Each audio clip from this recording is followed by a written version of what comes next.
સજીવ ઉત્પન્ન કરવો એ સજીવોનું લક્ષણ છે।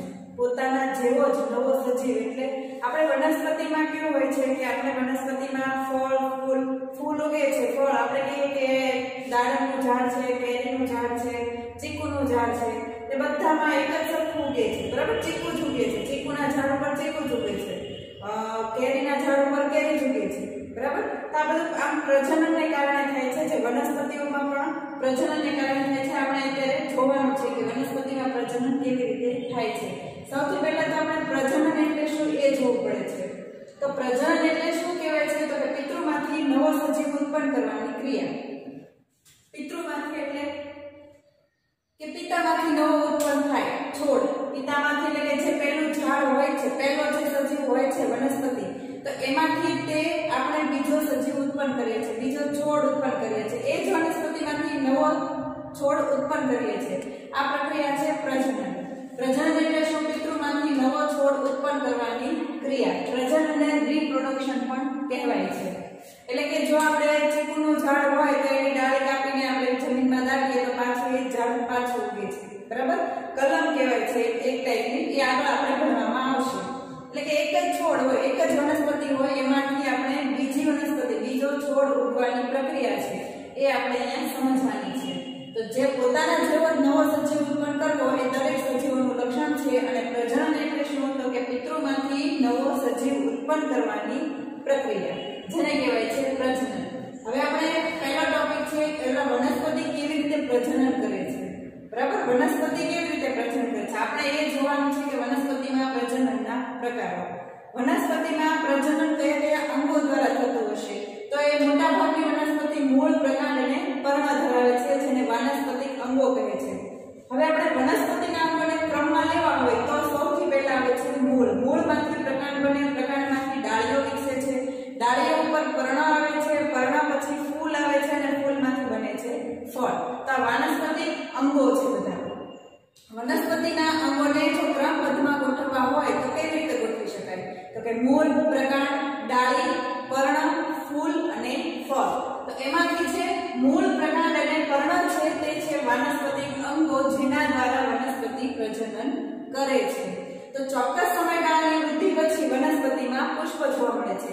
એવું નથી કે આપણે બીજ વાવ્યું છે કે ડાળી વાવી છે તો એ ઘડીમાં ઉગી જાય, ઘડીમાં એને પુષ્પ આવવા મળે છે અને ઘડીમાં એને ફળ પણ આવી જાય, એવું હોતું નથી। ચોક્કસ સમયગાળો હોય છે કે જ્યારે આપણે છોડ વાવીએ છીએ, બીજ વાવીએ છીએ, ત્યારે અમુક સમય પછી તે અંકુરણ પામે છે, બહાર આવે છે, મોટું થાય છે, અમુક સમય પછી તેના ઉપર ફૂલ આવે છે અને પછી તે ફૂલમાંથી ફળ બને છે।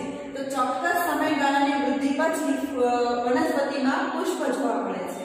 હવે તમે જોયું હશે કે આંબાને વસંત ઋતુમાં પુષ્પો આવે છે। વસંત ઋતુમાં આંબાને પુષ્પ આવે છે। આંબાને પુષ્પ આવે છે એટલે કે તમે નામ સાંભળ્યું છે કે અત્યારે આંબા ઉપર કોર જામી ગયો છે।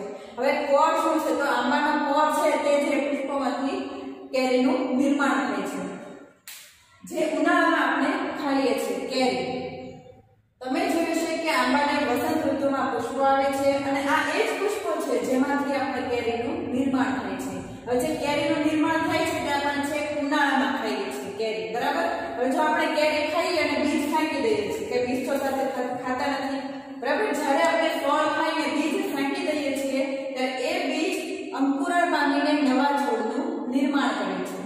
સમજાય છે? ચોક્કસ સમયગાળાની વૃદ્ધિ પછી વનસ્પતિમાં પુષ્પો જોવા મળે છે। આ એ જ પુષ્પો છે જેમાંથી ફળનું નિર્માણ થાય છે। આપણે ફળ ખાઈએ તો છીએ પણ બીજને ફેંકી દઈએ છીએ। હવે જે બીજ ફેંકી દીધું છે એ બીજ અંકુરણ પામીને નવા છોડનું નિર્માણ કરે છે। પુષ્પો છે એ વનસ્પતિનો પ્રજનનની ભાગ છે। શું કામ એમ કહેવામાં આવે છે? કારણ કે પુષ્પો છે એમાંથી જ ફળ બને છે, એટલે વનસ્પતિના પુષ્પો છે તે પ્રજનનની ભાગ છે। પુષ્પમાં કાં તો નર ભાગ કાં તો માદા ભાગ હોય છે।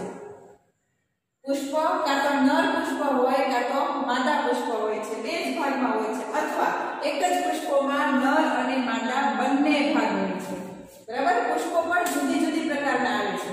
કાં તો એ છોડ પર કાં તો નર પુષ્પ આવે છે કાં તો માદા પુષ્પ આવે છે, પણ અમુક પુષ્પ એવું હોય છે જેમાં નર અને માદા બંને ભાગ હોય છે, જે આપણે આગળ જોવાનું છે। ચાલો, તો વનસ્પતિ પ્રજનનના બે ભાગ છે। કયા? તો કે અલિંગી પ્રજનન અને લિંગી પ્રજનન। જે અલિંગી પ્રજનન છે તેમાં બીજની જરૂર પડતી નથી, જ્યારે અલિંગી પ્રજનન છે તેમાં બીજની જરૂર પડે છે।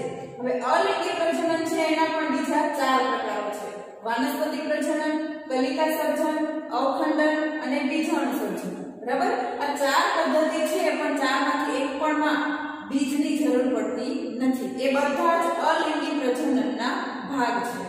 જ્યારે લિંગી પ્રજનન છે એ લિંગી પ્રજનનમાં બીજની જરૂર પડે છે, એટલે મોસ્ટ ઓફ તેમાં એકલિંગી પુષ્પ અને ત્રિલિંગી પુષ્પ આપણે જોવાનું છે, એ આગળ આપણે અભ્યાસ કરીશું। તો હવે આપણે પહેલાથી શરૂ કરીએ કે પ્રજનનના પ્રકાર 2 છે, અલિંગી અને લિંગી પ્રજનન। તો પહેલો આપણે જોવાનું છે અલિંગી પ્રજનન। હવે અલિંગી પ્રજનન જેમાં બીજ વગર જ છોડ ઉત્પન્ન થાય છે, જેમાં બીજની જરૂર પડતી નથી। હવે આપણને એવો વિચાર આવે કે કેવું કે બીજની જરૂર જ નથી પડતી, તો ક્રમબદ્ધ આપણે જોઈએ તો એમાં પહેલું છે વાનસ્પતિક પ્રજનન।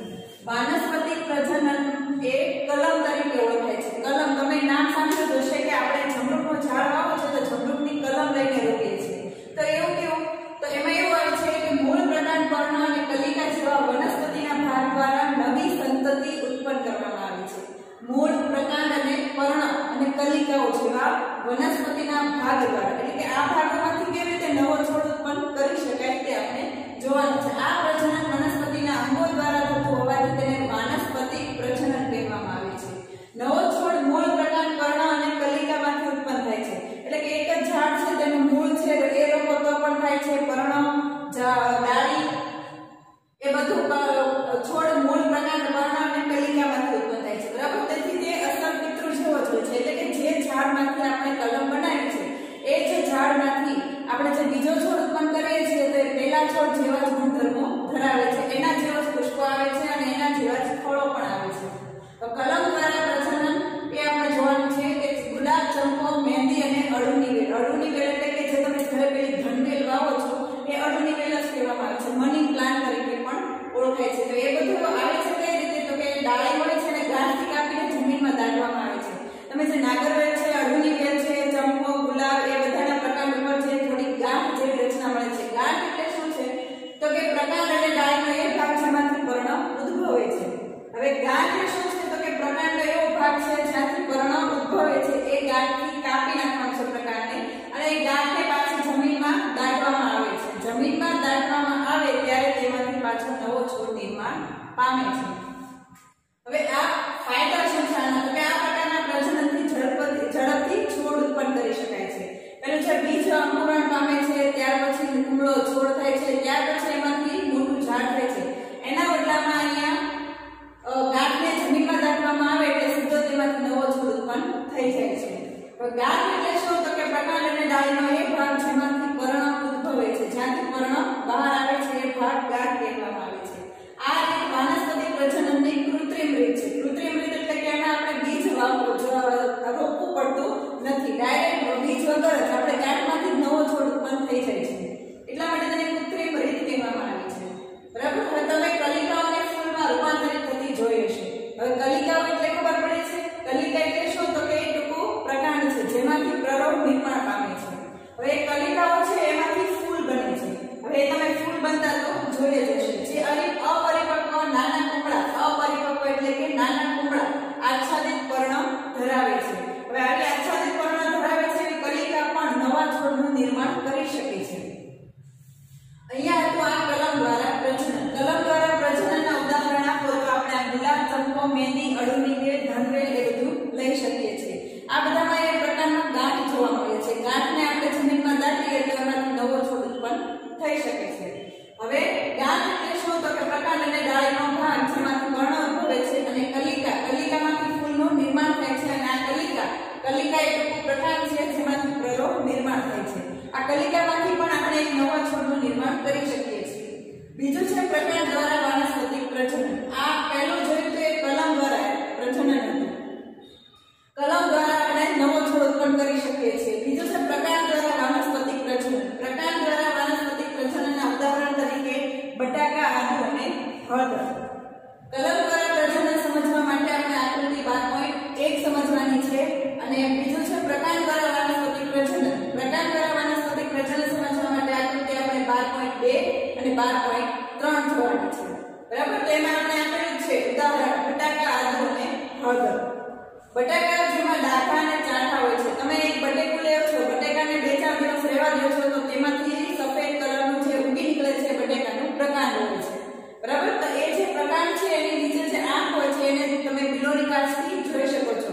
બટેકાને ઉગાડવા માટે બટાકાના ટુકડા કરવાના છે, ટુકડા કરીને તે એમાં જે ડાઘા અને ચાઠા હોય છે એને આંખ કહેવાય છે, જે આંખમાંથી પ્રકાંડ બહાર આવે છે બરાબર। એ બટાકું રોપીને નવો છોડ ઉગાડી શકાય છે। આવી જ રીતે આદુ અને હળદર પણ ઉગાડી શકાય છે, જે આકૃતિમાં દર્શાવેલું છે બરાબર। હવે આપણે જોવાનું છે પર્ણ દ્વારા વાનસ્પતિક પ્રજનન। પર્ણ દ્વારા વાનસ્પતિક પ્રજનનનું ઉદાહરણ છે પાનફૂટી। પાનફૂટી તમે બધાએ લગભગ તો જોઈ જ હશે। પાનફૂટી જોવા માટે આકૃતિ આપણે 12.4 નો અભ્યાસ કરવાનો છે। એમાં પર્ણની કિનારી પર કલિકાઓ ધરાવે છે। કલિકાઓ તો તમને કહી દીધું, કલિકા કોને કહેવાય તો કે ટૂંકું પ્રકાંડ છે, એ પર્ણમાં ધરાવે છે। પર્ણની કિનારી પર કલિકાઓ ધરાવે છે। આ પર્ણ ભીની સપાટી પર પડે અથવા તો ભીની જમીન હોય એના પર પર્ણ જો કદાચ પડે તો પર્ણ નીચે જમીન ઉપર પડે તો દરેક કલિકા નવા છોડનું નિર્માણ કરે છે બરાબર। આકૃતિમાં વ્યવસ્થિત દર્શાવેલું છે। તો પર્ણ દ્વારા વાનસ્પતિક પ્રજનનમાં આપણે ઉદાહરણ તરીકે શું જોવાનું છે પાનફૂટી। પાનફૂટી એ કલિકા કિનારીઓ પર કલિકાઓ ધરાવે છે। જો આ જ કલિકાઓ વાળું પાન જો ભીની જમીન ઉપર નીચે પડી જાય તો એમાંથી નવા છોડનું નિર્માણ પામે છે। હવે જોવાનું છે મૂળ દ્વારા વાનસ્પતિક પ્રજનન। અને મૂળ દ્વારા વાનસ્પતિક પ્રજનનમાં ઉદાહરણ છે ગાજર, શક્કરિયા અને ડહાલિયા। હવે કેટલીક વનસ્પતિ એવી હોય છે જેના મૂળ એ પણ નવા છોડનું નિર્માણ કરી શકે છે, જેમાં શક્કરિયા, ગાજર અને ડહાલિયા આવે છે। હવે થોર જેવી વનસ્પતિમાં એવું હોય છે કે અમુક ભાગ વનસ્પતિથી છૂટો પડે છે। થોર તો તમે જોયો જ હશે, વનપ્રદેશમાં ઉગતી વનસ્પતિ છે। હવે જે થોર છે એમાં અમુક ભાગ એવો હોય છે જે વનસ્પતિથી છૂટો પડે છે અને છૂટો પડેલો દરેક ભાગ નવા છોડનું નિર્માણ કરી શકે છે, એટલે કે ત્યાંથી નવો છોડ નિર્માણ પામે છે, થોર ઉગે છે। હવે આજે હતું તે વાનસ્પતિક પ્રજનન હતું। વાનસ્પતિક પ્રજનનમાં કેટલા પ્રકાર છે તો કે કલમ દ્વારા થાય છે, પ્રકાંડ દ્વારા, પર્ણ દ્વારા અને મૂળ દ્વારા। કલમ દ્વારા પ્રજનનના ઉદાહરણ આપો તો ગુલાબ, ચંપો, મહેંદી, અડુની બેલ અને ધનવેલ। જ્યારે પ્રકાંડ દ્વારા પ્રજનનના ઉદાહરણ છે બટેકા, આદુ, હળદર વગેરે।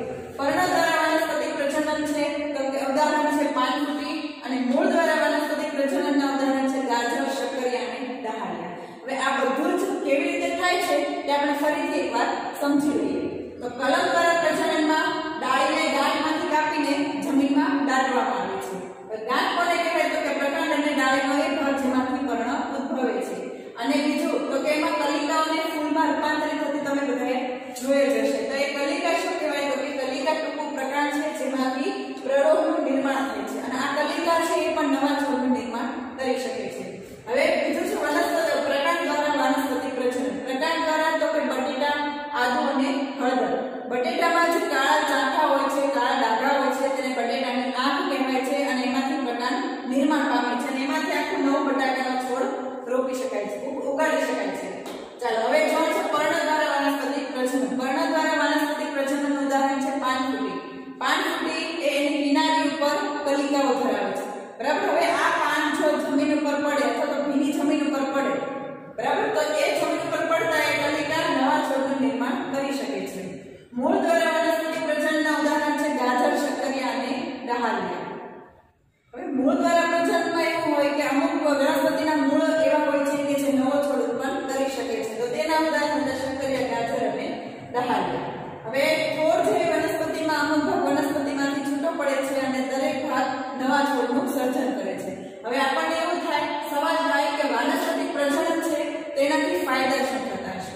તો વાનસ્પતિક પ્રજનનથી ફાયદા એ થાય કે તેના દ્વારા ઉગતી વનસ્પતિને ઉગવા માટે સમય ઓછો લાગે છે બરાબર। બીજમાંથી ઉગતી વનસ્પતિ કરતા વાનસ્પતિક પ્રજનન દ્વારા ઉત્પન્ન થતી વનસ્પતિને ફૂલ અને ફળ ઝડપથી આવે છે, અને એક જ પિતૃ છોડમાંથી નવો છોડ ઉત્પન્ન થતો હોવાથી તેના ગુણ અસર કેવા હોય છે? પિતૃ જેવા હોય છે। આ ત્રણ ફાયદા છે વાનસ્પતિક પ્રજનનના। કયા કયા? તો કે તેના દ્વારા ઉછળતી વનસ્પતિને ઉગવા માટે સમય ઓછો લાગે છે। બીજો ફાયદો એ છે કે બીજમાંથી ઉગતી વનસ્પતિ કરતા વાનસ્પતિક પ્રજનનને કારણે ઉગતી વનસ્પતિમાં ફૂલ અને ફળ ઝડપથી આવે છે। અને ત્રીજો ફાયદો એ છે કે પિતૃ છોડમાંથી જ આપણે નવો છોડ ઉત્પન્ન કરતા હોવાથી તેનામાં જે ગુણધર્મો હોય છે તે અસર કોના જેવા હોય છે? પિતૃઓ જેવા હોય છે. હવે આ તો વાનસ્પતિક પ્રજનન. વાનસ્પતિક પ્રજનન પછી આવે છે કલિકા સર્જન. કલિકા સર્જનમાં આપણે જોવાનું છે ઉદાહરણ તરીકે યીસ્ટ. યીસ્ટથી તમે આમ વાકેફ છો કે યીસ્ટ ક્યાં આવે છે?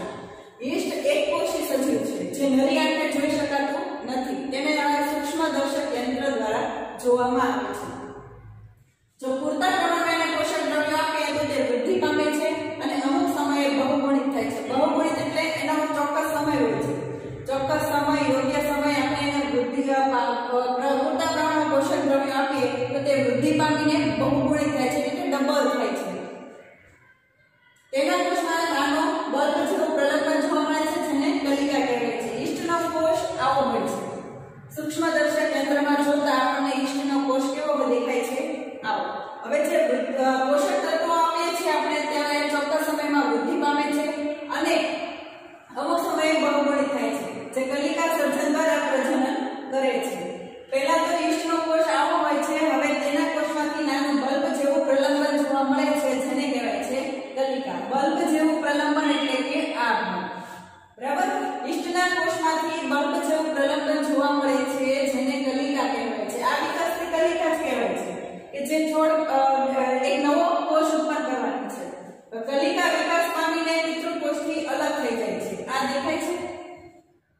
કલિકા છે તે વિકાસ પામીને પિતૃકોષ એટલે કે નીચેનો અને આ નવી કલિકાનું સર્જન થાય છે અને પિતૃકોષથી અલગ થઈ જાય છે. પિતૃકોષથી અલગ થાય એટલે કે તે નવા સ્વતંત્ર જીવ તરીકે અસ્તિત્વમાં આવી જાય છે. હવે નવો કોષ વૃદ્ધિ પામી પુખ્ત બનીને યીસ્ટના બીજા કોષોનું સર્જન કરે છે અને કલિકાઓની સાંકળ રચે છે. આ પ્રમાણે હવે આમાંથી આ જે નવી કલિકા બને છે એ કલિકામાંથી પાછું આ પ્રોસેસ થાય છે અને પાછી બીજી કલિકા બને, ત્રીજી બને, ચોથી બને. આમ કલિકાઓની સાંકળ બનતી રહે છે. બરાબર? આ જે નવો કોષ છે એ વૃદ્ધિ પામીને પુખ્ત બનીને નવા કોષોનું નિર્માણ કરે છે અને છેલ્લે કલિકાઓની સાંકળ રચે છે. જો આ પ્રક્રિયા ચાલુ રહે તો થોડા સમયમાં વિશાળ પ્રમાણમાં યીસ્ટના કોષો જોવા મળે છે આપણને. તો આ તો કલિકા સર્જન. કલિકા સર્જનમાં આપણે જોવાની હતી યીસ્ટ. યીસ્ટ એકકોષી સજીવ છે એટલે કે તેને નરી આંખે જોઈ શકાતા નથી. બરાબર? એને ક્યાં જોઈ શકાય? તો કે સૂક્ષ્મદર્શક યંત્રમાં જોઈ શકાય. ત્યારે એ કંઈક આવો દેખાય છે.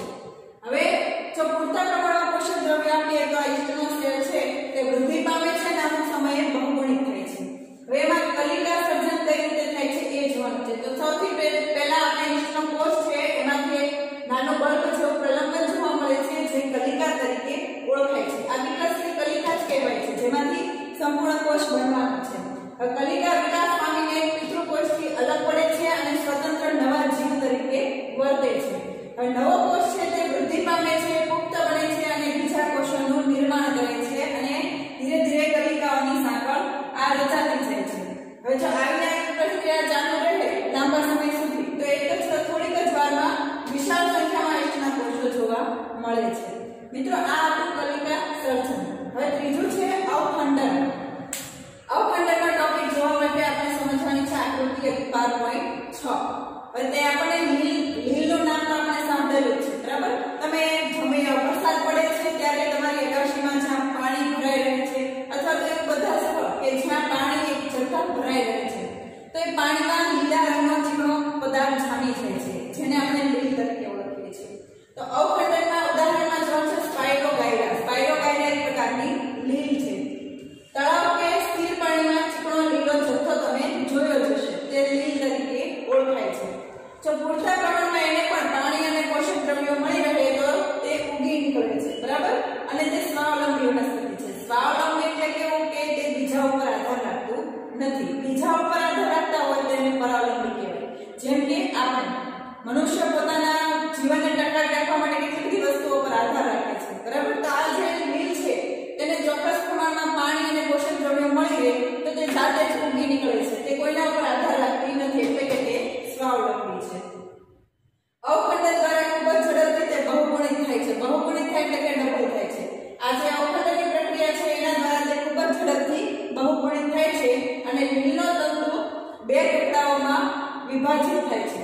પહેલા 1 માંથી 2 થાય છે અને 2 માંથી પછી હજારોની સંખ્યામાં વિભાજિત થાય છે, એને કહે છે અવખંડન. તો આ જે લીલનો તંતુ છે એ 2 ટુકડાઓમાં વિભાજિત થાય છે અને આ તંતુ એ નવા અથવા તો વ્યક્તિગત તંતુ તરીકે વર્તે છે અને એમાંથી પાછા 2 ભાગ થાય છે અને પાછા નવા છોડનું નિર્માણ થાય છે. ત્યારે થોડાક સમયમાં સમગ્ર વિસ્તારમાં તે ઉગી નીકળે છે. તો અહીંયા તો આ અવખંડનમાં સ્પાઇરોગાયરા લીલ છે જે સ્વાવલંબી છે. તળાવ કે સ્થિર પાણીમાં ચીકણો લીલા કલરનો જથ્થો આપણને જોવા મળે છે. જે લીલ હોય છે લીલ એ સ્વાવલંબી છે, એટલે કે તે પોતાના વૃદ્ધિ અને વિકાસ માટે કોઈ બીજા ઉપર આધાર રાખતી નથી. હવે જ્યારે તેને પૂરતા પ્રમાણમાં પોષક દ્રવ્યો અને પાણી મળી રહે છે ત્યારે તે ઉગી નીકળે છે. હવે જે અવખંડન દ્વારા તે ખૂબ જ ઝડપથી બહુગુણિત થાય છે. પહેલા તો તે 2 વિભાગમાં એના 2 વિભાગ પડે છે અને ત્યાર પછી તે જે 2 વિભાગ પડેલા હોય છે તે બંને પોતાની રીતે સ્વતંત્ર તંતુ તરીકે વર્તે છે અને તેમાં પછી વ્યક્તિગત ટુકડા તરીકે વર્તીને ટૂંક સમયમાં વિશાળ સંખ્યામાં બધા ફેલાઈ જાય છે. ચાલો, આ તો અવખંડન. અને હવે આપણે છેલ્લું જોવાનું છે બીજાણુ સર્જન. બીજાણુ સર્જન તો કે એનું ઉદાહરણ છે બ્રેડના ટુકડા ઉપર જોવા મળતી ફૂગ. તો બ્રેડના ટુકડા ઉપર જે ફૂગ જોવા મળે છે તે આપણે સમજવા માટે આકૃતિ છે 12.7 અને 12.8 બીજાણુ સર્જનનો એ આકૃતિ પરથી જોવાનું છે આપણે. તો પ્રકરણ 1 માં આપણે શીખી ગયા કે હવામાં હાજર રહેલા બીજાણુઓ દ્વારા બ્રેડના ટુકડા પર ફૂગ ઉગી નીકળે છે. તમે સેન્ડવિચના બ્રેડ પછી ગમે તે હોય તમે તેને થોડા દિવસ ઠંડા રહેવા દો તો એની ઉપર ફૂગ જામી જાય છે. હવે આવું કેના દ્વારા થાય છે તો કે બીજાણુ દ્વારા. બરાબર, આ બીજાણુ દ્વારા સર્જન એટલે બ્રેડના ટુકડા પર જોવા મળતી ફૂગ. આપણે પ્રકરણ 1 માં જોયા પ્રમાણે કે હવામાં હાજર બીજાણુઓ દ્વારા બ્રેડના ટુકડા પર ફૂગ ઉગી નીકળે છે. તેમાં બીજાણુ ધાની હોય છે.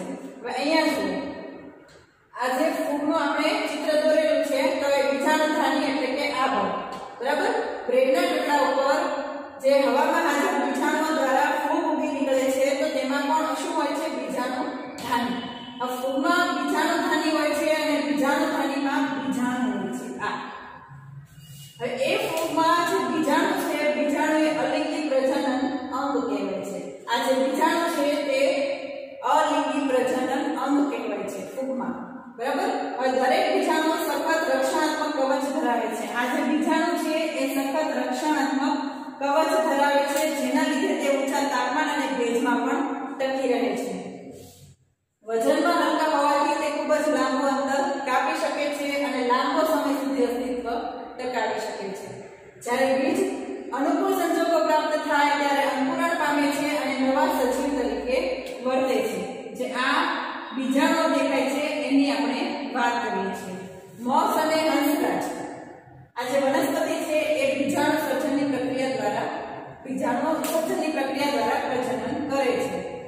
ફરીથી જોઈ લો, બીજાણુ સર્જન તો કે બ્રેડના ટુકડા ઉપર જોવા મળતી ફૂગ. બ્રેડના ટુકડા ઉપર જોવા મળતી ફૂગ બીજાણુઓ દ્વારા આપણને ઉગે છે. તો તેમાં બીજાણુ ધાની હોય છે અને આ બીજાણુ ધાનીમાં બીજાણુ હોય છે. આ જે બીજાણુ હોય છે સખત રક્ષણાત્મક કવચ ધરાવે છે જેના કારણે તે ઊંચું તાપમાન હોય તો પણ અને ઓછો ભેજ હોય તો પણ અસ્તિત્વ પોતાનું ટકાવી શકે છે. બરાબર, અને એની સામે લડી શકે છે. હવે તે વજનમાં એકદમ હલકા હોય છે એટલે કે હવામાં તે તરતા રહે છે. વજનમાં હલકા હોવાને કારણે પવનની સાથે તે ગમે ત્યાં જઈ શકે છે, પોતાનું અસ્તિત્વ ટકાવી રાખે છે અને વજનમાં હલકા હોવાથી ખૂબ જ લાંબુ અંતર કાપી શકે છે. જ્યારે પણ તેને અનુકૂળ સંજોગો પ્રાપ્ત થાય ત્યારે તે વિકાસ પામે છે અને બીજ અંકુરણ પામે છે, નવા સજીવ તરીકે વિકસે છે. હવે મોસ અને હંસરાજ એવી વનસ્પતિ છે જેમાં બીજાણુ સર્જન દ્વારા પ્રજનન થાય છે. તો અહીંયા તો આમાં અલિંગી પ્રજનન. અલિંગી પ્રજનનમાં 4 ભાગ જોયા: વાનસ્પતિક પ્રજનન, કલિકા સર્જન, અવખંડન અને બીજાણુ સર્જન. વાનસ્પતિક પ્રજનનમાં કલમ જોઈ, કલમમાં તો કે ગુલાબ, ચંપો વગેરે. બીજો હતું કે પ્રકાંડ દ્વારા પ્રજનન. પ્રકાંડ દ્વારા પ્રજનનમાં બટાટા, આદુ અને હળદર. મૂળ દ્વારા પ્રજનનમાં જોયેલા શક્કરિયા અને ગાજર. જ્યારે પર્ણ દ્વારા વાનસ્પતિક પ્રજનનમાં જોયેલું પર્ણ ફૂટી. આ તો હતા વાનસ્પતિક પ્રજનનના ભાગ. કલિકા સર્જન દ્વારા શેમાં પ્રજનન થાય છે તો કે યીસ્ટમાં. અવખંડન દ્વારા શેમાં પ્રજનન થાય તો કે સ્પાઇરોગાયરા લીલમાં. જ્યારે બીજાણુ સર્જન દ્વારા શેનામાં પ્રજનન થાય છે તો કે હંસરાજ અને મોસ એ